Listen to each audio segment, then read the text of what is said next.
Olá, boa noite, Altamiro, sempre marcando presença aqui em primeiríssimo lugar, né? Muito bem. Deixa eu só colocar o nome da encíclica aqui. Pronto.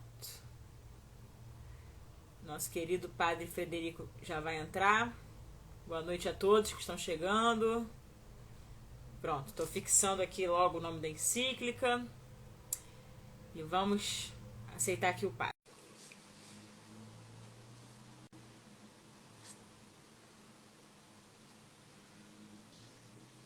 Padre Boa Frederico, noite, como é que o senhor está? senhora deputada, tudo bem?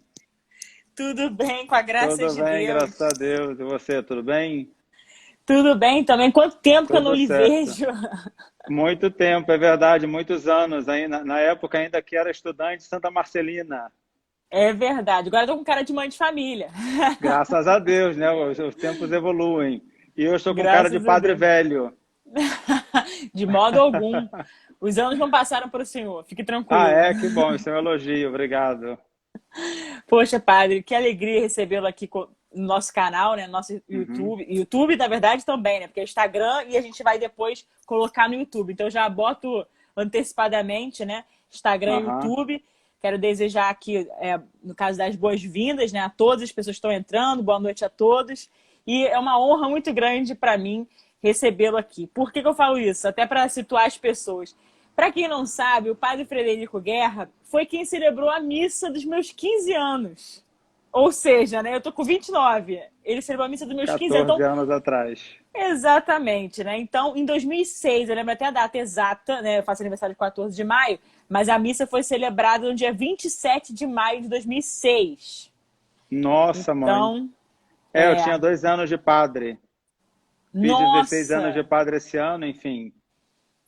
que maravilha, padre. Que felicidade poder revê-lo também, né? E muito obrigada pelo fato do senhor ter aceitado o nosso convite para dar aqui esse curso de doutrina social da igreja, que tem sido aqui muito enriquecedor. Todos os palestrantes que têm passado por aqui têm, no caso, dado assim, aulas brilhantes. Eu tenho certeza que a do senhor também será uma aula sensacional. Inclusive, eu estou até aqui para mostrar para as pessoas, né? Para a gente já também não alongar muito. Seria só para mostrar, olha, a gente vai falar sobre esta encíclica, Laboris Exercens, né? E o padre Frederico, que muito nos honra aqui nessa noite com a sua ilustre presença, vai nos brindar com essa aula que trata do trabalho humano. Então, padre, eu não quero me alongar mais, até mesmo porque nosso tempo aqui no Instagram é curto, né? Então, fique à Uhum. vontade, né? O tempo é do senhor, eu estou aqui à disposição e, mais uma vez, já te agradeço muito pelo fato do senhor ter aceitado o nosso convite. Então, fique à vontade, padre. E sua Tá bênção, bem. claro. Deus abençoe, muito obrigado. Obrigado aí, parabéns pela iniciativa de promover esse curso, né, de doutrina social da igreja, um tema tão importante, não somente hoje no tempo das eleições, no tempo da política, mas para todo católico, né? Todo católico conhecer e promover o ensinamento social da igreja, que longe de ser um socialismo, né, ou um ensinamento apenas sociológico, é um ensinamento que nós vamos ver pela própria encíclica, que se preocupa com o ser humano, com o homem, né? Que coloca o homem no centro do mundo, no centro da criação. Hoje se fala tanto de preocupação pela natureza, pela sociedade, pelos diversos grupos, e se esquece um pouquinho do homem, né? Como sujeito fundamental do cosmos, né? Do universo. Então, eu vi mais ou menos aquela lista que você me passou, eu vou me deter estritamente ao documento de hoje. Vou fazer uma contextualização histórica do documento, a motivação do documento. Então, vamos pegar, obviamente, por brevidade do tempo, vamos pegar as linhas gerais do documento, né? E assim, então, vamos tentar dialogar. Eu vou seguir um roteiro, até porque para não me perder um pouco, né? E aí eu vou seguindo, se tiver algum problema, a Cris, então, nos ajuda aí e fale alguma coisa, tá certo? Então, muito Fique à obrigado e vontade. parabéns aí pela iniciativa. Bem, então, a encíclica do Papa São João Paulo II, né, a primeira encíclica depois da grande encíclica Redemptor Hominis, a sua primeira encíclica do pontificado, essa é a primeira encíclica de caráter social que foi publicada em 14 de setembro de 1981 e que foi idealizada e querida para comemorar os 90 anos da grandíssima encíclica, talvez a mais famosa, Rerum Novarum, né, do Papa Leão XIII. que deveria ter sido promulgada no dia 15 de maio, um dia depois do aniversário da deputada, né? Mas 2 dias antes, o Papa sofreu aquele grave atentado na Praça de São Pedro, dia 13 de maio de 81. Ele sofreu aquele atentado e aí, então a promulgação, né? A promulgação da encíclica foi adiada. Este fato, que poderia ter consequências inimagináveis, já deve ser considerado em si um indicativo do que estava acontecendo no mundo, no seu equilíbrio político, econômico, social e internacional decorrente da Grande Guerra Fria e agora entrando em uma fase de dificuldades irreversíveis e grandes contradições. Estavam se manifestando os primeiros sintomas da desintegração do sistema econômico e político que surgiu com a Revolução de Outubro na Rússia e se espalhou para a área de domínio soviético. E não foi por acaso que a rebelião dos trabalhadores polacos evidenciou que o trabalho, produzido pela industrialização levada a cabo num regime de negação das liberdades políticas fundamentais e também de planeamento rígido pela sua própria natureza, se revelou incompatível com aquele regime que a industrialização daquele país tinha como objetivo fundamental. O trabalho, ou melhor, para usar a linguagem da encíclica, os homens do trabalho reivindicaram a liberdade de associação, de negociação, de greve, ou seja, as liberdades negadas pelo sistema totalitário de então. O que aconteceu no país da Revolução Industrial, a Inglaterra, por exemplo, acontecia 2 séculos depois, diante de onde o trabalho havia conquistado as mesmas liberdades com lutas duras e sangrentas. As duas situações históricas, como aquelas que se repetirão em outros países à medida em que se industrializavam, não autorizam por qualquer comparação, mas apenas para confirmar que o trabalho industrial e a proteção exigem, desde que historicamente existem, a democracia, o pluralismo e a economia mista de mercado. Caso contrário, surge a curto ou longo prazo um conflito em que o trabalho reclama com seus direitos, sendo direitos da pessoa, não podem ser negados de princípio e de fato, como já havia acontecido nos países capitalistas e como estava acontecendo precisamente nos países do socialismo real. A encíclica, portanto, Laborem Exercens, situa-se, portanto, numa fase crucial da história do século XX, fase em que o trabalho confirmou o seu significado central para o homem e para a sociedade moderna. O Papa, então, se viu chamado a falar sobre essa realidade tão importante na sociedade, que é o trabalho humano. Mas esta é também a época de uma revitalização do liberalismo econômico, que na Inglaterra de então visava redimensionar o Estado social, desestatizar, por assim dizer, a economia com as privatizações, cortar gastos públicos e impostos para neutralizar as ações dos sindicatos, para conter salários e custos do trabalho. E nos Estados Unidos, seguia-se a política de desregulamentação. Os protagonistas desta ofensiva, duramente paga pelos trabalhadores, foram, como se sabe, os governos da senhora Thatcher e do presidente Reagan de então. Além disso, a conjuntura econômica internacional negativa, que teve fortes repercussões, estimulou as empresas a uma reestruturação produtiva, que não poderia deixar de ser repercussões negativas no trabalho, com o desemprego, a intensificação do próprio uso da mão de obra, com a resistência dos empresários aos pedidos de reajustes salariais, conforme evidenciado pelo forte e generalizado conflito daqueles anos. Assim, portanto, o Papa São João Paulo II tem a consciência de que as reformas do sistema econômico e do sistema político, decorrentes das duas ideologias dominantes, radicalmente diferentes, mas destinadas a garantir a sobrevivência dos sistemas relativos de poder, devem ser avaliadas principalmente com base nos seus efeitos sobre quem trabalha. Daí a necessidade que a encíclica assumiu o caráter de indicar precisamente e consistentemente de recolocar o trabalho no centro da vida social, concebendo-o como um dever e um direito, mas, sobretudo, como um bem. Então, essa é a primeira ideia nessa contextualização da encíclica.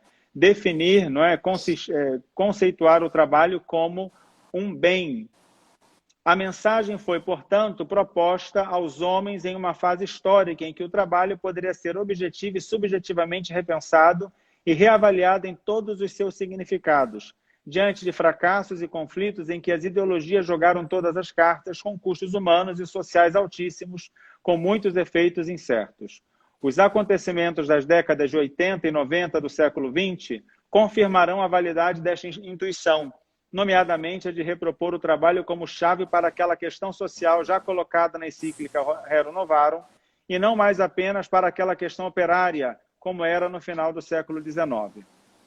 Mas será, então, a dissolução do bloco comunista, apesar da tentativa de um novo rumo, ou seja, um programa de reformas feito por Gorbachev a partir dos meados dos anos 80, para deixar claro como a encíclica tenha influenciado a realidade econômica, social e política daqueles anos, tornando-se uma mensagem de referência entre os trabalhadores de muitos países na Europa e na América Latina, empenhados não só em melhorar as suas condições de trabalho, mas também em redescobrir o sentido deste grande e insubstituível bem.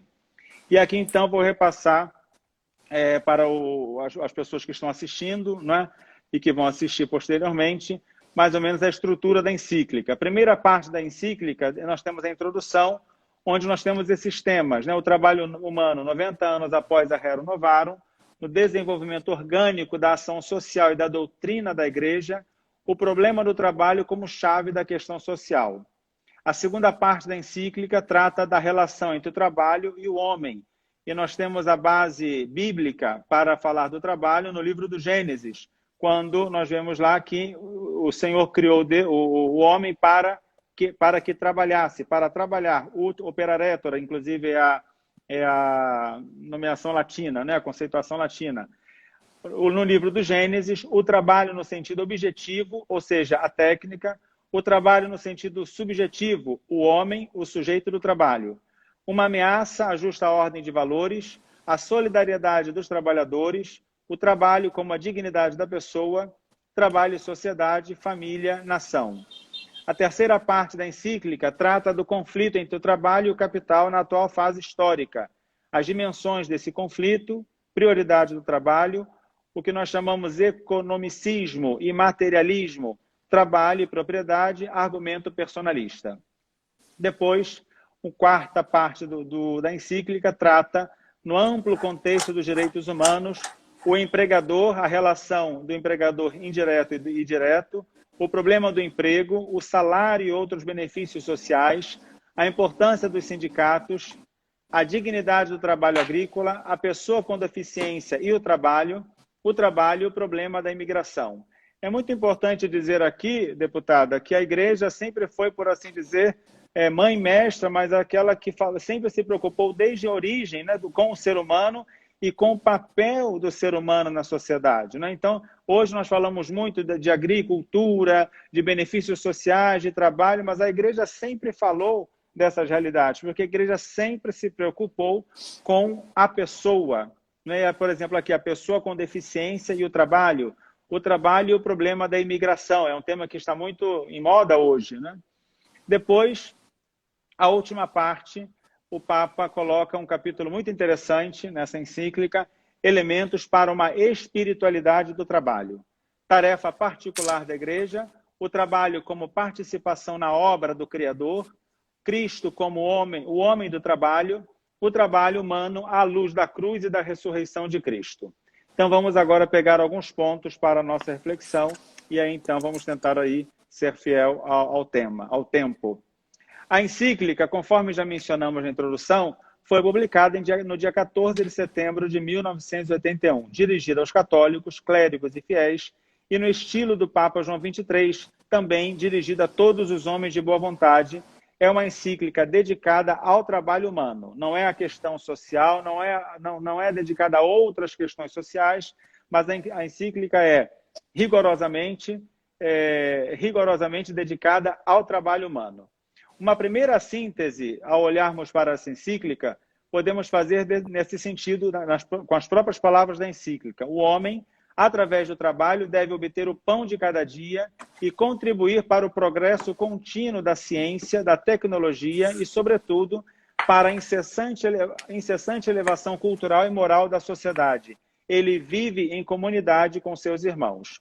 O homem é um ser que trabalha, o homem é um ser social, o homem é um ser para o outro. O trabalho, portanto, é o distintivo da pessoa humana. Só o homem, diz o Papa, é capaz e só o homem o faz. Sente-se a mão direta do Papa, que conhece perfeitamente a situação dos países ocidentais, como aqueles países socialistas da Europa do Leste e os países subdesenvolvidos, chamados do Terceiro Mundo, então, visitados em já numerosas viagens apostólicas pelo Papa João Paulo II. Ele também traz consigo a rica experiência pessoal de trabalho manual nas pedreiras de algumas cidades que eu acho que eu sou incapaz de pronunciar os nomes. Zakrzovek, não sei, né? Das caldeiras de Solvay, em Borek, enfim, de tantas essas cidades que ele mesmo trabalhou manualmente, né? Braçalmente, e que falou muito durante o seu pontificado. São João Paulo II sente a passagem entre a primeira e a nova revolução pós-industrial e torna-se um profeta dizendo, abre aspas, estamos nas vésperas de novos desenvolvimentos nas condições tecnológicas, econômicas e políticas que, segundo muitos especialistas, afetarão o mundo do trabalho e produção não menos do que a Revolução Industrial do século passado. Já, então, nos anos 80, o Papa João Paulo II profetizara, por assim dizer, o que iria acontecer e o que está acontecendo hoje em relação ao trabalho. Até algumas décadas antes, não percebíamos. São muitos fatores gerais, a introdução generalizada da automação em muitos campos de produção, o aumento do preço da energia e dos materiais básicos, a crescente consciência da natureza limitada do patrimônio natural e de sua insuportável poluição, a emergência na cena política de povos que, após séculos de sujeição, exigem seu lugar de direito entre as nações e nas decisões internacionais. Estas novas condições e necessidades exigirão uma reorganização e uma orientação das estruturas da economia atual, bem como da distribuição do trabalho.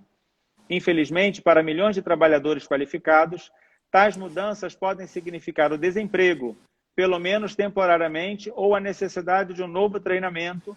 Eles provavelmente levarão a uma diminuição ou crescimento mais lento do bem-estar material para os países mais desenvolvidos, mas também poderão dar alívio e esperança às milhões de pessoas que hoje vivem em condições de miséria vergonhosa e indigna. Uma reinterpretação do mundo com ângulos particulares desenvolveu-se de maneira orgânica na doutrina social da Igreja, mas certamente o trabalho como problema humano está no centro dessa questão social. Quase 100 anos que se passaram desde a Rerum Novarum na publicação da encíclica. E o compromisso se expandiu da sala de aula para o mundo das desigualdades e das injustiças pela realização da justiça no mundo contemporâneo. Outro ponto, o retorno ao trabalho humano torna-se urgente, pois a solução gradual da questão social, que se apresenta cada vez mais complexa, deve ser buscada no sentido de tornar a vida humana mais humana. O trabalho é uma chave e provavelmente a chave essencial de toda a questão social. E se o tentarmos ver verdadeiramente do ponto de vista do bem do homem, o trabalho é um bem para o homem. Segundo ponto, o trabalho e o homem. A fonte primária da reflexão da Igreja é a palavra do Senhor. E, de fato, a Igreja encontra, já nas primeiras páginas do livro do Gênesis, a fonte da sua convicção de que o trabalho constitui uma dimensão fundamental da existência humana na Terra. De fato, nós temos lá no Gênesis que as razões e a descrição desta primazia estão no homem, que é, abre aspas, a imagem de Deus pelo mandato recebido de seu Criador para subjugar e para dominar a terra. No cumprimento deste mandato, o homem, cada ser humano, reflete a própria ação do Criador do universo e começa no sujeito humano e se dirige a um objeto externo, ou seja, essa atividade transitiva. Este processo é, ao mesmo tempo, universal, porque abrange todos os homens, todas as gerações, todas as fases do desenvolvimento econômico e cultural, e, ao mesmo tempo, é um processo que se realiza em cada homem, em cada sujeito humano consciente. Cada um é abraçado por ela ao mesmo tempo. Tendo afirmado a sua presença fundamental, o trabalho tem uma dimensão objetiva e subjetiva. Subjetiva enquanto o homem é sujeito dele, objetivo enquanto se dirige ao próprio trabalho. O próprio trabalho tem uma função social, como nós vamos ver em seguida. A técnica facilita o trabalho. O trabalho tem um sentido objetivo, se desenvolve por meio da técnica. A técnica facilita o trabalho, aperfeiçoa o trabalho e multiplica o trabalho. ela favorece o aumento dos produtos da mão de obra e também melhora a sua qualidade. E, no entanto, a técnica pode se tornar também, infelizmente, a inimiga do homem, como quando a mecanização do trabalho o substitui, tirando toda a satisfação pessoal e o estímulo à criatividade e responsabilidade, quando tira o emprego de muitos trabalhadores anteriormente empregados, ou quando, pela exaltação da máquina, reduz o homem a seu servo. Outro ponto, o trabalho tem uma dimensão subjetiva que é própria. O homem, sujeito do trabalho, deve dominar a terra, porque, como imagem de Deus, é uma pessoa, isto é, um ser objetivo, capaz de agir de forma planejada e racional, capaz de decidir por si mesmo e com tendência a se realizar a si mesmo no trabalho. O aspecto subjetivo valoriza e redime todo o trabalho, a partir do trabalho manual que Jesus, nosso Senhor, desenvolveu e do qual nasce o que o Papa São João Paulo II vem chamar de o Evangelho do Trabalho. Aí está enxertada uma recomendação que nunca é suficientemente compreendida. Abre aspas. O fundamento para determinar o valor do trabalho humano não é, antes de tudo, o tipo de trabalho que se realiza, mas o fato de quem o realiza, que é uma pessoa, fecha aspas. Não é? A dignidade do trabalho mede-se na sua dimensão subjetiva e não na objetiva. Por exemplo, quem limpa as ruas e quem desenha uma Ferrari tem igual dignidade, pois o primeiro fundamento do valor do trabalho é o próprio homem. Daí deriva uma conclusão muito importante de natureza ética. Se o homem está destinado e chamado a trabalhar, o trabalho é para o homem e não o homem para o trabalho. Fecha aspas. É uma primeira conclusão que nós podemos tirar da encíclica. Existe uma ameaça, no entanto, à ordem correta de valores. O trabalho não é uma mercadoria que se vende ao empregador, enquanto o desenvolvimento da dimensão objetiva do trabalho marginaliza o aspecto subjetivo. O homem deve ser tratado como sujeito eficiente do trabalho e seu verdadeiro artífice e criador, para não repetir o erro do capitalismo primitivo, que tratou o homem como igual ao complexo dos meios materiais de produção. O homem é diferente. O homem é sujeito do trabalho. Solidariedade dos homens do trabalho. Tomando como paradigma a questão operária, que oferecia um grande impulso de solidariedade entre os homens do trabalho, São João Paulo II recorda a necessidade de novas formas de solidariedade, em muitos casos de profundas mudanças, por exemplo, no que diz respeito ao desemprego dos intelectuais, embora não se deva esquecer que a educação em si mesma constitui o valor e o enriquecimento da pessoa. Assim como não devemos esquecer os novos pobres, que aparecem em diferentes espécies, tanto porque as possibilidades de trabalho são limitadas, como porque o trabalho e os direitos que dele decorrem se desvalorizam. Parece muito atual, é muito atual essa encíclica, não é? Depois, um outro ponto que nós podemos, uma outra consequência que nós podemos tirar da encíclica. E a encíclica fala de 3 círculos do trabalho, né? O primeiro círculo é o trabalho e a autorrealização. O trabalho continua a ser o senhorio e domínio, mesmo quando o homem, após quebrar a aliança original com Deus, ouve as palavras: com o suor do teu rosto comerás o pão.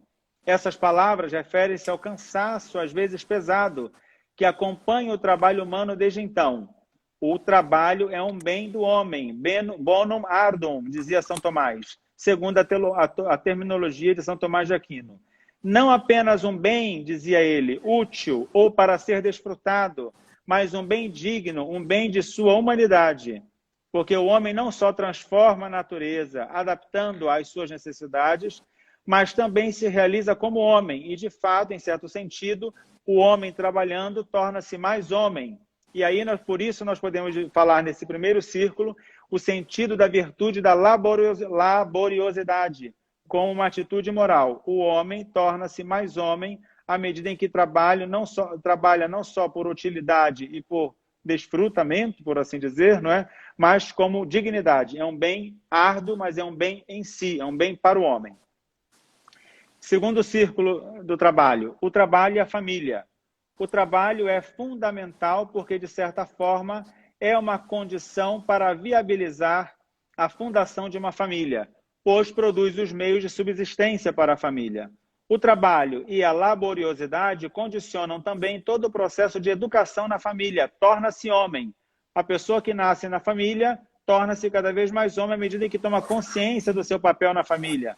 À medida em que o homem toma consciência do seu papel no trabalho, ele se torna também mais homem. Entre outras coisas, através do trabalho, e tornar-se homem exprime precisamente a finalidade principal de todo o processo educativo. A família é, ao mesmo tempo, uma comunidade possibilitada pelo trabalho e a primeira escola interna de trabalho de cada homem. Né? Terceiro círculo, trabalho e sociedade. O homem, o trabalho e a sociedade. O homem também pertence a uma grande sociedade baseada em laços culturais e históricos e particulares e representa uma encarnação histórica e social do trabalho de todas as gerações. Né? Então, o homem é um ser social e trabalha, então, para o benefício, não somente o benefício próprio, mas também para o benefício dos demais e de todas as gerações. Esse legado que o homem é chamado a deixar para as outras gerações através do trabalho. Um outro ponto que nós podemos falar, que a encíclica trata, é exatamente o conflito entre o trabalho e o capital na atual fase histórica, naquela fase da encíclica. A encíclica Rerum Novarum revela o conflito que surgiu na sociedade industrial, interpretado por alguns como um conflito socioeconômico de caráter de classe. Encontrou sua expressão no conflito ideológico entre o liberalismo, entendido como ideologia do capitalismo, e o marxismo, entendido como a ideologia do socialismo científico e do comunismo. Assim, esse conflito se transformou na luta de classes programada que nós já conhecemos, conduzida não só com métodos ideológicos, mas também, sobretudo, políticos.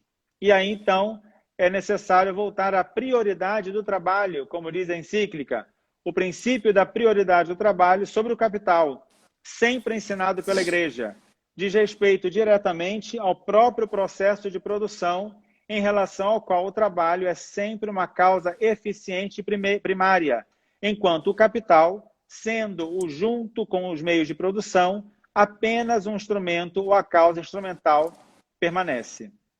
Este princípio é uma verdade evidente que resulta de toda a experiência histórica do homem. Assim, tudo que é necessário para o trabalho, tudo que constitui no estado atual da tecnologia a sua ferramenta cada vez mais aperfeiçoada, é fruto do trabalho. Neste processo, não existe apenas o empenho da pessoa que trabalha, mas também uma preparação cada vez maior e, antes de mais nada, uma educação adequada. Em outras palavras, o conceito volta em espiral para repeti-lo cada vez melhor e aprofundá-lo, abre aspas, como a encíclica. O primado do homem no processo de produção, o primado do homem diante das coisas, contido no conceito de capital, lembra que, como sujeito do trabalho e, independentemente do trabalho que faça, só o homem é uma pessoa e, por isso, deve ser, então, valorizado. Outro ponto. Economicismo e materialismo. O homem, trabalhando em qualquer bancada, seja ela relativamente primitiva ou ultramoderna, pode facilmente perceber que, com o seu trabalho, entra em um duplo patrimônio, isto é, o patrimônio do que é dado a todos os homens dos recursos da natureza e daquilo que os outros já elaboraram anteriormente. Assume o trabalho dos outros. Falamos, então, desse economicismo e do materialismo. Ambos estão errados. Por quê? Primeiro, porque o economicismo, com a sua abordagem não humanística, levando em conta o capital, colocando como prioridade o capital e não o homem. E depois, o materialismo, o sistema filosófico materialista, onde ainda o homem não é, em primeiro lugar, o sujeito do trabalho e a causa eficiente do processo de produção, mas permanece compreendido e tratado na dependência do material. O trabalho e a propriedade. A tradição cristã nunca defendeu o direito à propriedade como algo absoluto e intocável. Pelo contrário, sempre o entendeu no contexto mais amplo do direito comum de todos ao uso dos bens de toda a criação. O direito à propriedade privada é subordinado ao direito do uso comum, à destinação universal dos bens. A propriedade adquire-se, antes de mais nada, pelo trabalho, para que possa ser utilizada para o trabalho. Quanto aos meios de produção, não podem ser possuídos contra o trabalho. nem ser possuídos para possuir, porque o único título legítimo à sua posse, e isso tanto na forma de propriedade privada quanto de propriedade pública ou coletiva, é que eles são usados para o trabalho. Em seguida, falamos da socialização de certos meios de produção. A posição do capitalismo rígido continua inaceitável. Defende o direito exclusivo de propriedade privada dos meios de produção como um dogma intocável na vida econômica. O princípio do respeito pelo trabalho exige que este direito esteja sujeito a uma revisão construtiva, tanto na teoria como na prática. Diz o Papa que algumas propostas um pouco avançadas pelos especialistas da doutrina social da Igreja e também pelo Supremo Magistério da Igreja prevêem a copropriedade dos meios de trabalho, a participação dos trabalhadores na gestão e ou nos lucros das empresas, a chamada propriedade acionista do trabalho e semelhantes. E assim, a simples retirada desses meios de produção das mãos de seus proprietários privados não é suficiente para socializá-los de forma satisfatória. Só podemos falar de socialização quando a subjetividade da sociedade estiver assegurada, ou seja, quando todos, a partir do seu trabalho, tenham pleno direito de se considerar ao mesmo tempo coproprietário da grande bancada que se comprometem juntos com todos. Quero fazer apenas um parêntese aqui, que não é o caso de explorar, mas nós vemos que, na ocasião também, o Papa recebeu muitas críticas por essa proposta de copropriedade, de compartilhamento de salários nas famílias, com os empregados, enfim, tudo isso. O argumento personalista, que trata a encíclica. Recorde-se que o princípio da prioridade do trabalho, no que diz respeito ao capital, é um postulado pertencente à ordem da moral social e, portanto, daí decorrem alguns direitos específicos dos trabalhadores que correspondem à obrigação de trabalhar. Assim, contra a excessiva centralização burocrática, em que o trabalhador se sente uma engrenagem de um grande mecanismo movido de cima, o ensinamento da Igreja sempre expressou a firme e profunda convicção de que o trabalho humano não diz respeito apenas à economia, mas envolve também, sobretudo, os valores da pessoa. De acordo com o princípio personalista, a pessoa deve trabalhar para si, e nos referimos ao valor da propriedade privada. O homem que trabalha deseja não só a devida remuneração pelo seu trabalho, mas também que se leve em consideração no próprio processo de produção a possibilidade de que, enquanto trabalha, mesmo em um bem comum, ao mesmo tempo saiba que está trabalhando impróprio. O desenvolvimento de um emprego, considerado e valorizado como humano, capaz de envolver valores pessoais, beneficia o próprio sistema econômico e o processo de produção justamente quando esses valores pessoais são plenamente respeitados. Por isso, o Papa, como é um grande seguidor, né, como foi, né, um grande seguidor da filosofia personalista, explorava muito em todos os seus temas essa argumentação personalista. Né? A pessoa deve trabalhar para si, o homem que não trabalha, não trabalha somente para remuneração, mas leva em consideração o próprio processo, né? E que saiba o mesmo bem comum e que saiba que está trabalhando. Outro ponto da encíclica, direito dos trabalhadores. A quarta parte da encíclica é reservada aos direitos dos trabalhadores e também às suas responsabilidades, sempre na perspectiva personalista da atividade laboral prevista nas duas partes anteriores.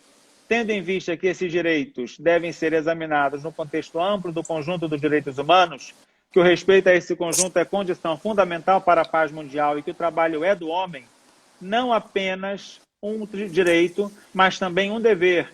Recorde-se que tal trabalho é a obediência a Deus, um contributo para a construção da humanidade a partir da família, mas abrangendo também o passado e o futuro. O homem deve trabalhar por respeito ao seu próximo, especialmente por respeito à sua própria família, mas também pela sociedade a que pertence, à nação da qual é filho ou filha, a toda a família humana da qual é membro, sendo herdeiro da obra de gerações e, ao mesmo tempo, coartífice de futuro daqueles que virão depois dele na sucessão da história. Então, é muito bonita essa chamada de atenção do Papa. Né? O homem deve trabalhar por respeito ao seu próximo, especialmente por respeito à sua própria família, mas também pela sociedade. O conceito de empregador... Bom, aqui já fala do conceito de empregador direto e indireto, é significativo e de grande importância e originalidade. O empregador direto é aquela pessoa ou instituição com a qual o trabalhador ensina diretamente o contrato de trabalho sob certas condições. O empregador indireto influencia com muitos fatores diferenciados que exercem certa influência não só sobre o empregador direto, mas também sobre a forma como se formam tanto o contrato de trabalho quanto, por consequência, as relações mais ou menos justas no campo do trabalho humano, por exemplo, as leis do Estado. O conceito de empregador indireto abrange pessoas e instituições de diversas naturezas, como as convenções coletivas de trabalho e os princípios de comportamento dessas pessoas e instituições, que determinam todo o sistema socioeconômico. Eu vou avançando um pouquinho mais aqui, porque senão nós não vamos ter muito tempo. E aí tem algumas outras coisas bem importantes para falar também acerca dessa encíclica. Vamos falar já do último capítulo, e aí então nós vamos fazer algumas sínteses já para que a gente, se alguém quiser falar alguma coisa, algum comentário, alguma pergunta. Elementos para uma espiritualidade do trabalho. O último capítulo, que contém as páginas mais inspiradas e mais evocativas da encíclica, é dedicado à espiritualidade do trabalho, parte essencial da mensagem cristã, cuja concretização constitui um dever particular da Igreja no mundo moderno. O trabalho é sempre, seja manual ou intelectual, uma ação pessoal da qual participa todo homem, corpo e espírito. Com base em uma exegese acurada dos textos bíblicos do Antigo e do Novo Testamento e nas pegadas do Concílio Vaticano II, o Papa traça as principais linhas da espiritualidade cristã do trabalho de acordo com 3 aspectos principais. Primeiro, trabalhar em associação com a obra da criação de Deus. 2. Trabalhar em união com Cristo, o trabalhador que, com o seu exemplo pessoal e depois com a sua doutrina, exaltou o humilde labor humano. Quem é crente em Jesus encontra o evangelho do trabalho na palavra e na laboriosidade do próprio Jesus. A dignidade do trabalho humano é evocada por esta partilha. Esta verdade de que, através do trabalho, o homem participa da obra do próprio Deus, seu Criador, foi especialmente enfatizada por Jesus Cristo, aquele Jesus de quem muitos de seus primeiros ouvintes em Nazaré ficaram maravilhados e disseram: de onde lhes tiram essas coisas? E que sabedoria é essa que foi dada a ele? Não é este o filho do carpinteiro? De fato, Jesus não só proclamou, mas antes de tudo cumpriu com a obra do evangelho que lhe foi confiado, a palavra da sabedoria eterna. Portanto, foi este também o evangelho do trabalho, porque quem o proclamou era ele próprio, um homem de trabalho, de artesão como José de Nazaré. C. O trabalho como participação no mistério salvador, no mistério pascal do Salvador. Cada trabalhador vive no seu próprio trabalho o mistério do sofrimento e da cruz de Jesus, por causa da dureza que o trabalho implica necessariamente. No trabalho humano, o cristão encontra uma pequena parte da cruz de Cristo e a acolhe com o mesmo espírito da redenção, na qual Cristo aceitou sua cruz por nós. No trabalho, graças à luz que lhe dá a ressurreição de Cristo, encontramos sempre um vislumbre de uma nova vida, de um novo bem, quase como que um anúncio de novos céus e nova terra. E aí, então, vamos ver alguns pontos sintéticos assim, da encíclica para terminar e abrir aí os comentários. Primeiro, o trabalho... o Papa João Paulo II, então, formula alguns princípios básicos da encíclica, que nós podemos resumir dessa forma. Primeiro, o trabalho é para o homem e não o homem para o trabalho, e assim evita-se a idolatria do trabalho. O capital é para o homem e não o homem para o capital, e assim o capitalismo liberal está excluído, segundo o ensinamento da encíclica. O coletivo, sindicato, partido e Estado é para o homem e não o homem para o coletivo. Exclui-se, portanto, o coletivismo marxista. E aí eu coloquei aqui um comentário de um cardeal que faleceu, né, o cardeal Martini, que fez um discurso um comentário sobre essa encíclica, e que eu acho que pode ilustrar, assim termino, e aí nós vamos para as perguntas. O primário da utilidade comum sobre a propriedade privada, e assim ele listou esta primazia juntamente com as duas primeiras. A propriedade privada é adquirida pelo trabalho porque é usada para o trabalho. Se este último deve ser salvaguardado como um direito, é pela capacidade de garantir os valores pessoais. Neles encontra o critério que simultaneamente o justifica e define os seus limites. Depois, a subjetividade e objetividade do trabalho são a identificação de aspectos de particular importância. Eles formulam uma nova linguagem, pelo menos nos horizontes da doutrina social da Igreja. A subjetividade coloca o homem como sujeito da história e, portanto, cada pessoa deve ser arrancada da condição de escravidão para construir um novo tempo e um novo mundo acessível a todos. De fato, o trabalho tem característica de, antes de tudo, unir os homens, e esta é a sua força social, a força para construir uma comunidade. Depois, a subjetividade indica o valor do trabalho como obra do próprio homem e garante a sua qualidade e dignidade perante o sujeito. É uma garantia de que a mão de obra não seja apreendida pelo Estado, pela classe ou pelo capital. Daí a primazia do homem sobre o trabalho em um sujeito objetivo, em um sentido objetivo, desculpa. O cansaço do trabalho não é esquecido. Com efeito, aquele bonum ardum, do qual fala São Tomás de Aquino, que requer muitas habilidades, coragem, adaptação e, na prática, envolve cada pessoa em um desenvolvimento e pesquisa.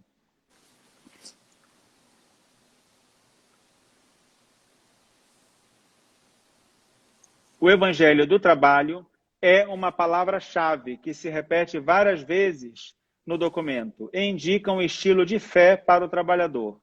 O Evangelho do Trabalho é uma nova forma de pensar e pesquisar, avaliar e agir na era moderna da era industrial. A verdade cristã deve se opor às várias correntes do pensamento materialista e econômico. A importância de Jesus aprender e exercer um trabalho não é marginal.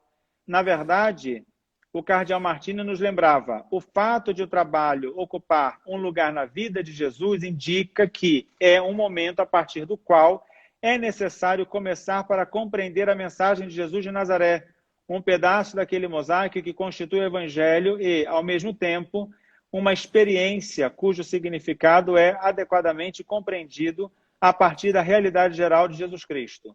Entre a experiência humana de trabalho, a experiência da revelação de Deus em Jesus Cristo se dá como relação circular de mútua iluminação. E assim, então, eu termino. Eu coloquei tantas outras coisas aqui, mas vou terminar para você poder conduzir aí, Cris, por favor, as perguntas, os comentários, enfim. Nossa, padre, um conteúdo eu falei muito rápido, desculpe, brilhante. Mas sim. Não, padre, imagina, foi assim espetacular. Eu estava aqui acompanhando os comentários, né, simultaneamente, todos, obviamente, muito felizes com a exposição, até porque eu particularmente posso falar aqui que enquanto o senhor estava apresentando, fazendo uma exposição sobre a encíclica, eu estava me lembrando exatamente de São José Maria Escrivá, que fala muito também sobre a santificação do trabalho. Então, a gente vê muito essa similaridade, né, que existe aqui nesse documento magisterial com o próprio ensinamento de São José Maria Escrivá, fundador da prelazia do Opus Dei, né? Já que você falou de São José Maria Escrivá, então me permite dar se eu pudesse Claro, fazer uma síntese. à vontade. Se eu pudesse fazer uma síntese disso, né? Bom, o Papa, obviamente, São José Maria teve essa iluminação, né? Essa inspiração divina para viver bem o trabalho, né? Eu acho que o que melhor sintetiza a própria mensagem da obra, né, do Opus Dei, mas também acho que a própria mensagem da encíclica que nós acabamos de ler, de estudar assim muito rapidamente, é o que São José Maria dizia, né? Santificar o trabalho, santificar-se com o trabalho e santificar os outros com o trabalho, né? Então, se nós queremos viver de fato essa dimensão cristã do trabalho, não é? É necessário, de fato, santificar o trabalho para que o trabalho seja feito e oferecido a Deus. Santificar-se com o trabalho é o meio de santificação que Deus nos criou, nos colocou no mundo para trabalhar, não é? Então é muito triste aquela visão negativa do trabalho, né? Quando a gente, por exemplo, a gente fala amanhã é dia de trabalho, né? Domingo à noite, domingo à tarde, a gente chega na segunda-feira, amanhã é dia de trabalho, dia de branco. Hoje não pode falar mais de branco, né? E é. porque senão pode acontecer alguma coisa. Então, não é? É dia de trabalho, né? É dia de trabalho. Então, quer dizer, santificar-se com o trabalho, santificar o trabalho, santificar-se com o trabalho e depois ainda santificar os outros com o trabalho, esse trabalho e sociedade, né? Eu vejo que é muito, de fato, foi muito inspirador e a visão de São José Maria lá em 1928, quando ele viu, né, o Opus Dei, foi uma visão profética e nós vemos depois, com o ensinamento da igreja, que a igreja foi desenvolvendo, foi vendo, né, com o desenrolar da história, a necessidade, como o próprio Papa São João Paulo II disse na encíclica, né, a necessidade de voltar esse olhar cristão para o trabalho não como algo negativo, mas como algo que pode levar o homem para o céu, né? Pode fazer com que o homem chegue no céu trabalhando. Perfeito, padre. E eu estou até aqui, eu estou diante, né, de alguns livros de São José Maria Escrivá, dentre os quais esse, O Caminho, que eu, inclusive, li recentemente. Segundo o padre Mateus, né, que é meu diretor espiritual, ele pediu para que eu fizesse a oração mental muito inspirada, né, pelas orações e pelas orientações de São José Maria Escrivá aqui no livro Caminho. Sim. Então, eu acabei de ler recentemente. Nossa, aqui é belíssimo, porque enriquece até mesmo o nosso apostolado e até a nossa forma de trabalhar, como o senhor falou, né? Santificação da vida ordinária. Então, essa encíclica, ela tem essa interlocução, né? Muito com os ensinamentos de São José Maria Escrivá. Então, eu precisava fazer esse comentário, porque eu, de fato, sou bastante devota de São José Maria, né? E aprendo muito, né, com o conteúdo que ele também legou à igreja, né? Deixou para todos nós. Então, nossa, toda a exposição que o senhor fez com o conteúdo da encíclica, que eu digo, né, é muito triste a gente não ter mais tempo, né, para poder expor. Até ontem eu fiz esse comentário em live, ao vivo, porque eu fico, assim, pensando, meu Deus do céu, a gente tem tanto conteúdo para apresentar da Santa Igreja, tantas pessoas sedentas de conhecimento, de conteúdo mesmo, e a gente tem, às vezes, o tempo limitado.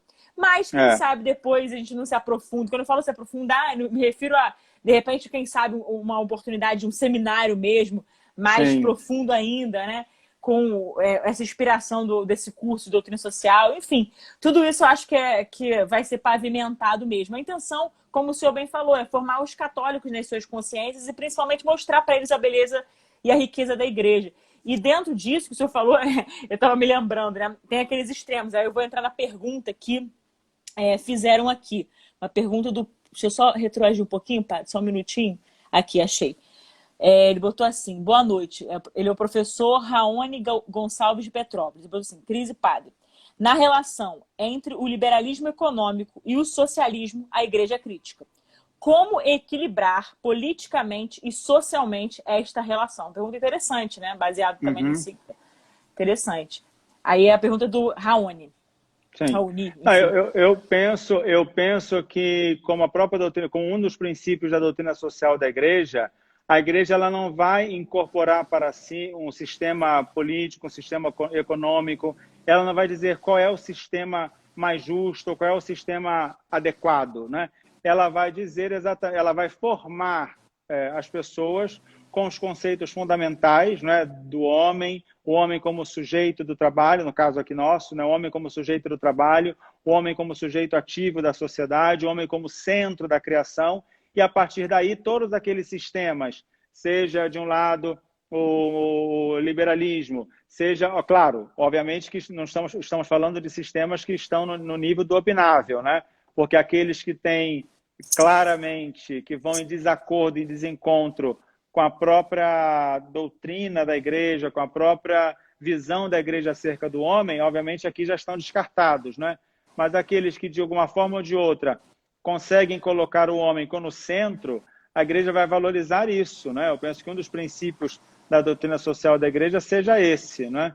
Então ela não vai assumir para si um sistema, mas ela vai indicar, como nós falávamos aqui no domingo, na missa, né?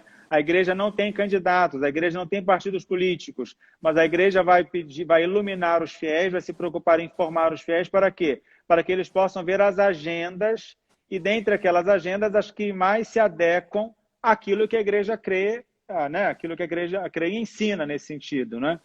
Então, acho que é muito importante isso aí. Desde que o homem esteja no centro e que não seja usado e abusado, por assim dizer, eu acho que o sistema deve ser valorizado. Perfeito, padre, perfeito. Também é o que as pessoas questionam muito, né? Olhando para o espectro ideológico de cada partido que a gente tem hoje. As pessoas até me perguntam, Cris, existe algum partido que nós católicos poderíamos votar com tranquilidade? Eu falei, não, honestamente não. Não existe partido perfeito.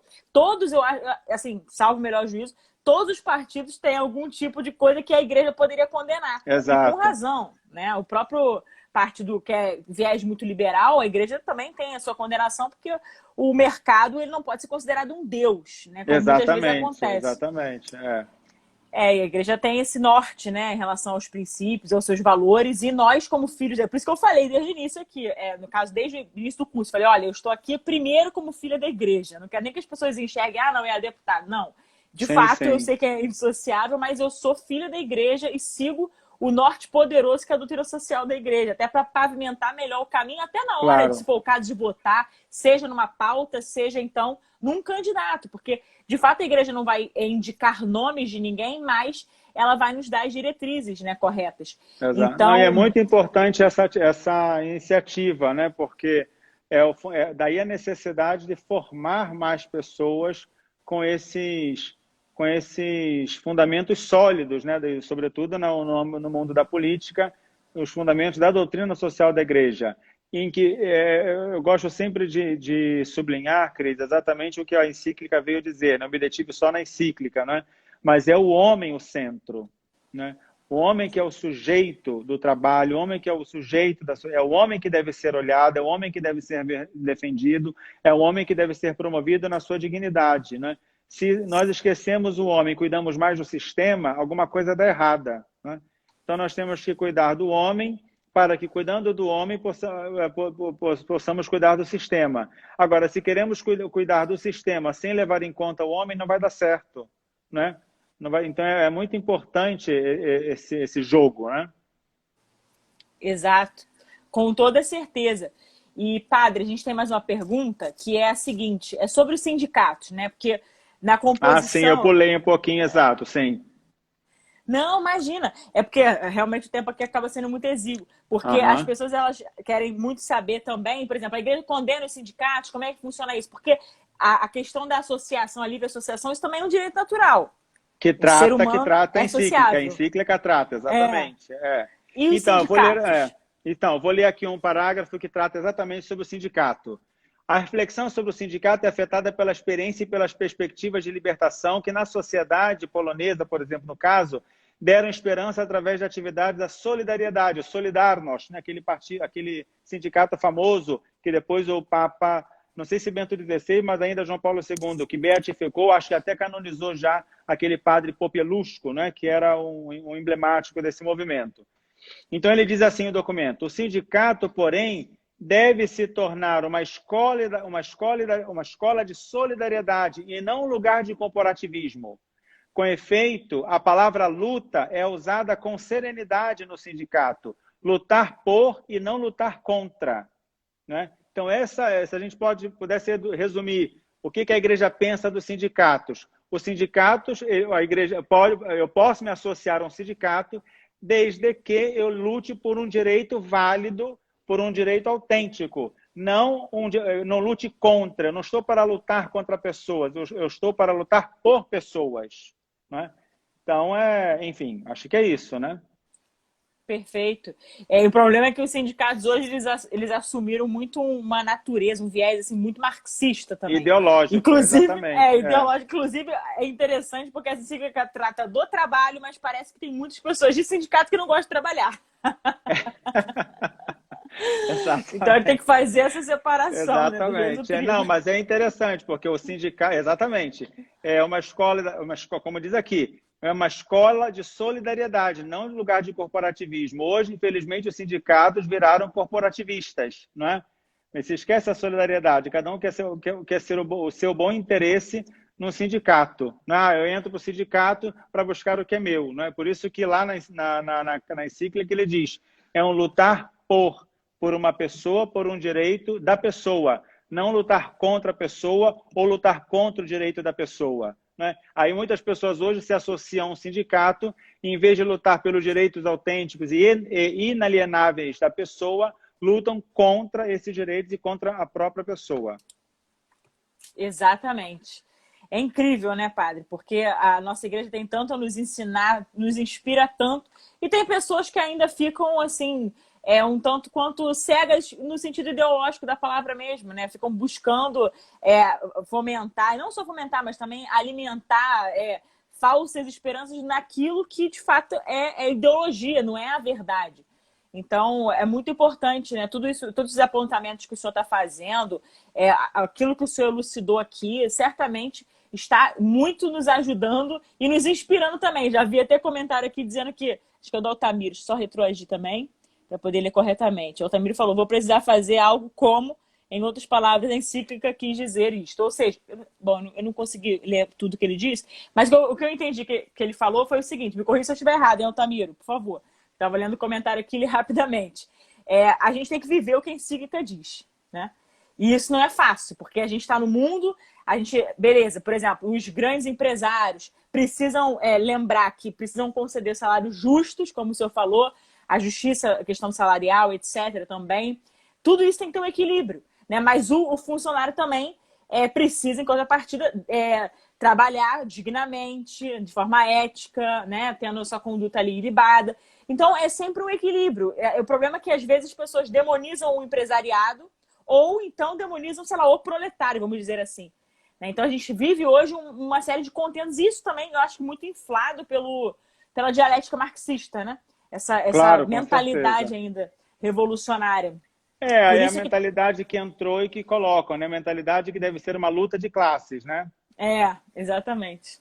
E aí a gente precisa lutar exatamente contra isso, contra essa mentalidade revolucionária, esse processo revolucionário que está extremamente assim, infiltrado na cultura e, inclusive, eu diria até dentro da própria igreja, de algum modo, não Sim, na sim. igreja mãe mestre. Me refiro assim, a pessoas dentro da igreja que tentam Sim, sim. implodir a igreja com as heresias, né? Sim, Enfim. sim. Então, eu estou só vendo aqui se tem mais algum comentário. Alguém quer fazer algum comentário, alguma pergunta? Fica à vontade, estou perguntando aqui para as pessoas. O senhor conhece o Arthur Demarré, padre? Sim, conheço Ele está aqui seminarista. com a gente. Então, ele está aqui com a gente fazendo comentários adicionais muito bons. É o Aqui, ó, filósofo, é o o Altamiro. filósofo ele. Ah, sim, o Arthur é uma bênção. Um beijo para você, Arthur. O Altamiro está dizendo, estava dizendo que a encíclica, em certos pontos, possui um linguajar complexo que terei de traduzir para uma forma mais fácil de entender para mim mesmo. Tipo assim, Ah, sim, sem realmente, em dúvida. alguns momentos, pode ser que a encíclica possa ter uma linguagem de fato mais complexa, mas eu acho que, assim, com todo o panorama e a estrutura que o senhor traçou aqui para a gente, certamente já serve aí de holofote, né, de inspiração para a gente tentar trabalhar no nosso dia a dia, porque se é o trabalho humano, e o trabalho, evidentemente, é algo que é de Deus e para Deus, eu lembro muito do apóstolo São Paulo, né, quando ele fala que a gente deve fazer tudo como para o Senhor, tipo, quer comais, quer bebais, faça como para o Senhor. O trabalho é a mesma coisa, né? Então não importa o que a gente vai fazer, não importa onde a gente trabalha, se é na política, se é, enfim, no escritório, se é Sim, como sim. engenheiro, não importa a atividade, né? Enfim, a gente precisa ser advertido a isso, a buscar dignamente Deus por meio do nosso trabalho, como o senhor bem citou aí, parafraseando São José Maria Escrivá, e também aquilo que diz a encíclica. Bem, padre, eu acho que não temos mais perguntas, pelo menos não momentaneamente, né? As pessoas estão fazendo comentários. Olha quem está aqui, não sei se o senhor lembra. Samir Costa foi meu professor de geografia no Santa Marcelina. Meu Deus do céu. Tudo bem, Samir? Acho que eu não lembro. Nossa Senhora, eu nem acreditei quando eu vi aqui. Samir Costa. Aí ele botou absurdos liberais e marxistas que desumanizam devem ser condenados. Sim, os extremos, né? Sim, sem dúvida. Perfeito. Então, Paty, se o senhor quiser fazer algum comentário adicional, se quiser, enfim, fazer as considerações finais, fique muito à vontade, que a gente tem esse limitador de tempo, como eu falei. A gente Aham. ainda tem um pouquinho de tempo, mas a gente fica sempre naquela, né? O Instagram, ele notifica geralmente quando está chegando ao final. Sim, Então, se sim. quiser fazer o Não, eu comentário, fica à acho que não. Eu vontade. quero parabenizar a sua iniciativa, esse grande apostolado que você tem feito aí no seu ambiente de trabalho, né? Onde você é também chamado a se santificar, né? Seja na família, seja no seu trabalho.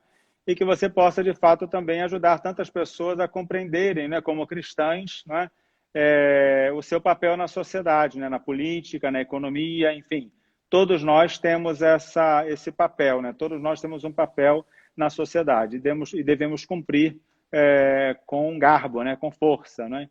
Então, é muito bom, assim, parabenizar você aí, sua iniciativa, a todos que estão participando deste curso, que possam, de alguma forma, aprofundar esse tema e depois também possam propagar, não é? Isso é muito importante, né? Aprofundar e propagar, não é? Porque, de fato, o tema, a doutrina social da igreja, nem sempre é um tema muito atraente nesse sentido, né? Se você fala um tema de moral, se você fala um tema polêmico, chamado tema polêmico, né?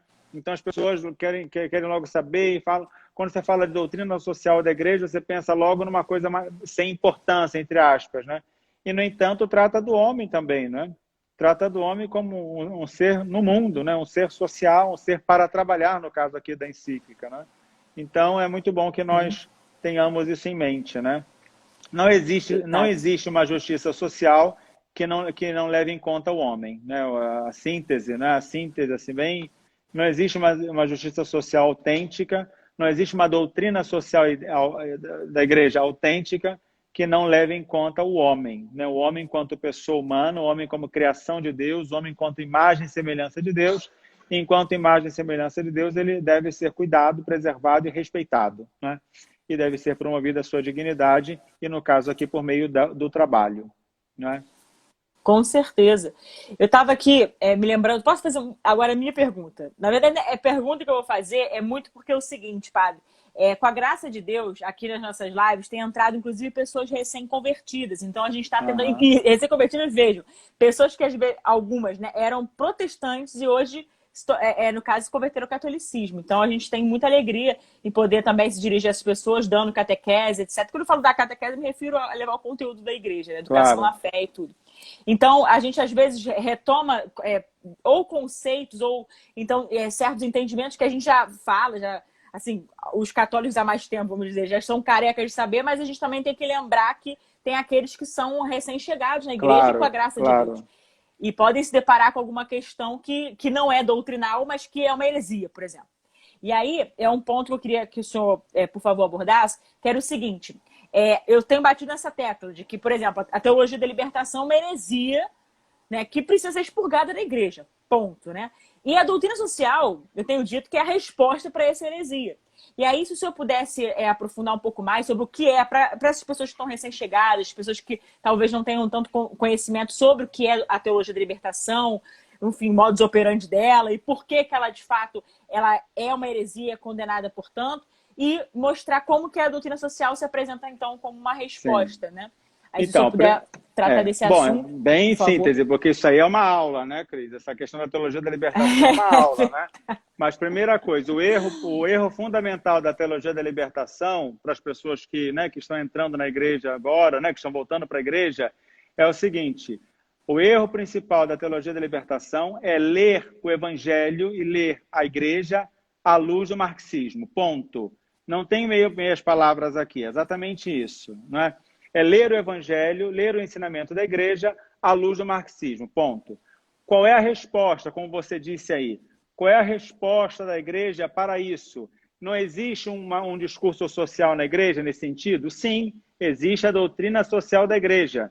E como o próprio catecismo diz, e como o próprio compêndio da doutrina social da igreja, que, aliás, eu recomendo, né, a leitura. A igreja tem o catecismo da Igreja Católica, o compêndio da Igreja do Catecismo, e existe também o compêndio da doutrina social da igreja. É um documento, um livro em perguntas e respostas sobre os temas sociais da igreja. Lá ele diz uma frase fundamental, ele diz: a doutrina social da igreja é a aplicação do evangelho. Isso, esse é o compêndio do catecismo. A doutrina social da igreja é a aplicação do evangelho à ordem social.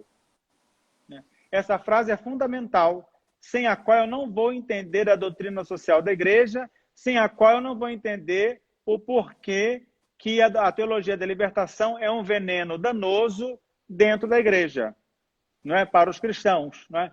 Então, a doutrina social da igreja é a aplicação do evangelho à ordem social. Ponto.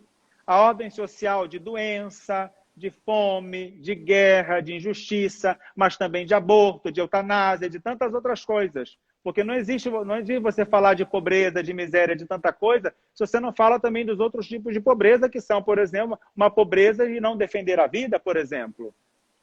Não é? Então, a teologia da libertação é a perversão do evangelho. É a perversão do evangelho. Né? Ao passo que a doutrina social da igreja é a aplicação do evangelho à ordem social, já que o homem é o centro. Aliás, no próprio discurso, se nós tivéssemos tempo, e aí eu já deixo uma sugestão para você aí, Cris, não é? Ou se nós tivéssemos tempo, o próprio estudo dos 6 dias da obra da criação, não é? Deus vai criando as coisas, né? No primeiro dia, o segundo dia, o terceiro dia, e no último dia Deus cria o homem e viu que era muito bom. Né? Então, não só colocou o homem no ápice, né? Mas no centro, e viu que era, não viu só que era bom, mas viu que era muito bom. Né? Então, uma teologia, uma ideologia, uma doutrina que não leva em conta que o homem está no centro e que é muito bom, não é? Está já pervertida na sua origem. Se nós queremos fazer uma autêntica teologia, né, é necessário partir do homem, dizia o Papa João Paulo II. Né? Por isso que a sua primeira encíclica, Redemptor Hominis, né, Redentor do homem. Quem é o Redentor do homem? Jesus Cristo, nosso Senhor. Então é necessário partir do homem para compreender o próprio homem. É necessário partir do homem. Eu não posso partir das ideologias, eu não posso partir dos vieses nesse sentido. Eu devo partir do homem. Não é? Então, a teologia a teologia da libertação errou o princípio. Errou o princípio. E assim, quer dizer, foi vendo outras coisas periféricas e deixou de olhar para o homem como centro. Ah, mas fala dos pobres. Sim, mas o evangelho de fato fala dos pobres. O evangelho de fato se preocupa com aqueles miseráveis. O evangelho de fato se preocupa com aqueles que são desfavorecidos, com certeza. Mas eu não posso me preocupar com o outro se não for a partir de Cristo. Né? A partir de Cristo é caridade, a preocupação com o outro. A partir do homem é apenas filantropia. O cristão não é chamado a fazer filantropia, é chamado a fazer caridade. Mas a caridade eu só faço se eu parto de Cristo, não se não for de Cristo. Né? Então, aqui, enfim, tem tantas outras coisas, né? Perfeito, padre. Sua colocação foi absolutamente perfeita. E foi assim, apesar de sintética, foi extremamente rica. Aqui até já fizeram um comentário. A teologia da libertação é a perversão do evangelho. Como o senhor falou, perversão do evangelho, né? Perfeito, comentário aqui do Lucas. Porque a teologia da libertação, ela, na verdade, ela usa os pobres. Ela instrumentaliza os pobres, na verdade, para avançar. Mas não se preocupam, olha, mas o próprio nosso Senhor lá na traição de Judas, o que ele disse, né? A preocupação dele não era com os pobres, a preocupação dele era com dinheiro. Não é? O nosso Senhor já identificou isso desde o início. A preocupação lá de Judas não era com os pobres. Não é? Quando falou, não, para dar as moedas aos pobres, do óleo, né? Lá do óleo. A preocupação não era com os pobres, a preocupação era com o dinheiro. Então, a teologia da libertação perverte, de fato, o centro, que deve ser o homem. Sim, exato. É aquilo que o Papa Francisco, não recentemente, mas o Papa Francisco disse uma vez, não é? Que perguntaram a ele sobre isso, e ele disse, quando eu me preocupo com os pobres, me chamam de comunista. Enfim, não é isto, não é? A preocupação com os pobres é autêntica, mas a preocupação com os pobres, por exemplo, com o social, deve ser feita a partir do evangelho, não a partir de um sistema político ou a partir de uma bandeira política. Sim. Né? Então, é exatamente isso. A verdadeira libertação está no Evangelho. Né? Conhecereis a verdade vos libertará. Essa é a teologia da libertação autêntica. O conhecimento da verdade. E a verdade é uma pessoa, Cristo. Né? Então, a autêntica teologia da libertação é o conhecimento da verdade. E o conhecimento da verdade é o conhecimento de uma pessoa. E tudo que essa pessoa tem me ensinar. E eu conhecendo essa pessoa, eu sigo. Né? E faz parte desse segmento, da imitação. E aí eu vou me libertando, de fato, né? Uma autêntica libertação. Brilhante, padre. Brilhante e, com certeza, já respondeu em grande parte aqui todos os questionamentos que as pessoas às vezes internamente têm sobre... Tem gente ainda que acha, não, porque a teologia da libertação pode ter alguma coisa boa para oferecer. Na verdade, se é a deturpação do evangelho, não tem como ser uma coisa boa, né? Claro. Já é mesmo essa heresia. E que bom, né, poder conhecer de forma mais profunda a doutrina da igreja, a doutrina social. E aqui aí preciso fazer menção a de hoje em especial, né? Trabalho humano, para que a gente possa enxergar a luz do evangelho, como o senhor disse, né? E também ver, poxa, o magistério da igreja, ele tem muito a nos oferecer, muito, né? Começando pelo conhecimento do conteúdo. E como o profeta Oséias, né? O povo se perde muito pela falta de conhecimento. Então, o que a gente precisa fazer? A gente precisa ir às fontes. E as fontes da igreja são, assim, inesgotáveis, né? Graças a Deus. Sim, com então, certeza. Muito bom. Muito bom mesmo. Aqui, o pessoal está repetindo. Como perguntam, né? Como perguntam, como às vezes perguntam para nós padres, né? Você é da teologia da libertação? Sim, sou da teologia da libertação, porque a libertação é a libertação do evangelho, né? E o evangelho é a verdade que liberta o homem. Liberta o homem do pecado, liberta o homem do próprio homem, liberta o homem do demônio, né? Então, então é exatamente, né? Com certeza. Ó, deu um comentário aqui do Lucas Rocha, que diz assim: o padre é o verdadeiro gerador de frases míticas. Tô chamando o senhor de mito. Tá certo. Maravilha, tá padre. certo. O nosso Muito tempo bem. aqui já está assim, praticamente avançado, né? Já está aqui perto do fim, na verdade. Então, para não correr o risco do Instagram derrubar a nossa live pela questão do tempo, então a gente vai encerrando por aqui. Mas, padre, mais uma vez, só tenho a te agradecer. Primeiro porque, aqui para quem entrou depois e não ouviu no início, o padre, ele celebrou a missa dos meus 15 anos, né, de idade. Então, há 14 anos atrás, 2006, estava lá o padre celebrando a missa desta jovem, que continua sendo jovem. Uma jovem senhora que prestes a dar à luz, não é? A mãe do Davi. Prestes a dar à luz. Gente, estou com 36 semanas e 3 dias, né? E 2, né? Eu já estou até perdida. Mas, enfim, fato estou com 8, já passei 18 meses, então assim... É o primeiro? É o primeiro? Olha, gestação é a segunda, padre. É que a primeira a gente perdeu na terra e ganhou no céu. Ganhou um anjinho que bom. Sim, no céu. Uhum. Maria Sofia Sofia abençoar para vir muitos. Por favor, padre, por favor. Precisamos popular a terra. Precisamos popular a terra com pessoas boas, não é? Amém. Recebo, né, e acolho humildemente, né, porque realmente é o nosso desejo profundo do nosso coração. Eu e meu marido, a gente quer realmente uma família numerosa e, de preferência, família de santos. Com certeza. Reze por nós. Reze pelo nosso Davi, né, pela nossa gestação, pelo nosso Davi, que está a qualquer momento chegando aí. Hoje eu tive aquelas pequenas contrações, quer dizer, já estou tendo um tempinho, né? Contrações de treinamento, que chama, o enrijecimento do útero. Aí é uma expectativa engraçada, sabe? A gente fica sempre pensando, meu Deus, será que está na hora? Tem que acompanhar bem, né, essa fase, que a qualquer tempo ele pode nascer, sem dúvida nenhuma. Então, que bênção, padre. Muito obrigada.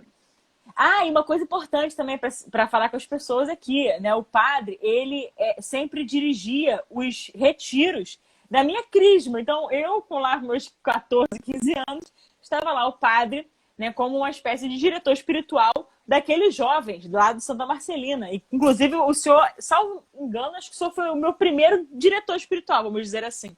Porque, com certeza, meu confessor, o senhor foi um dos primeiros. Era a minha fase...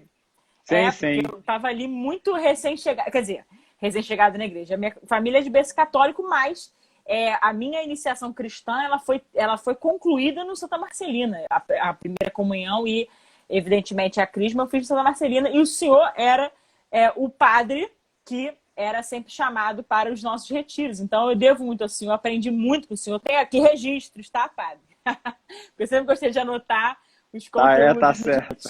Tem sim, ainda coisas antigas. O senhor tinha 2 anos, né, de sacerdócio, que o senhor falou? Então, depois quando eu for encontrar o senhor, eu vou procurar por aqui para ver se eu levo para o senhor. O senhor lembra que o senhor falou isso aqui? Tá certo. Coisas antigas e novas. Coisas antigas e novas. É verdade, com certeza. Mas, padre, mais uma vez, muito obrigada. por ter aceito o nosso convite. Muito obrigada pela belíssima exposição, né? O conteúdo rico que o senhor apresentou aqui para nós, que a gente ficaria ouvindo aqui horas e horas e horas. Mas, né, como o tempo urge e o Instagram tem esse limitador, a gente vai ter que encerrar por aqui, mas eu queria pedir sua bênção final, por favor, para a gente encerrar com chave de ouro essa noite. Tá certo. Tá bem. Então vamos rezar então uma Ave Maria, Nossa Senhora, né, agradecendo por esse momento e pedindo as bênçãos de Deus já para a Cris, o seu esposo e o Davi que virá, né? Ave Maria, cheia de graça, o Senhor é convosco, bendita sois vós entre as mulheres e bendito é o fruto do vosso ventre, Jesus. Santa Maria, Mãe de Deus, rogai por nós, pecadores, agora e na hora de nossa morte. Amém. Amém. O Senhor esteja convosco. Ele está no meio de nós. Pela intercessão da bem-aventurada sempre Virgem Maria e de São José, seu castíssimo esposo, abençoe-vos o Deus Todo-Poderoso, Pai e Filho e Espírito Santo. Amém. Sagrada Amém. Família, rogai por nós. Rogai por nós. Amém, então, Padre. bem. Muito obrigada. Uma santa noite para todos, queridos Parabéns, amigos. Deus abençoe aí, Cristo. Tudo de bom para vocês também. Amém. Muito obrigada, Padre. Viva Cristo Rei. Viva Tchau, Cristo gente. Rei. Beijo A grande. festa próximo domingo. Próximo domingo, exatamente. Tchau, Deus Obrigada, abençoe. Padre. Tchau, tchau. Fique com Deus. Tchau, nada, fica com Deus. Parabéns aí, tudo de bom. Tchau, tchau.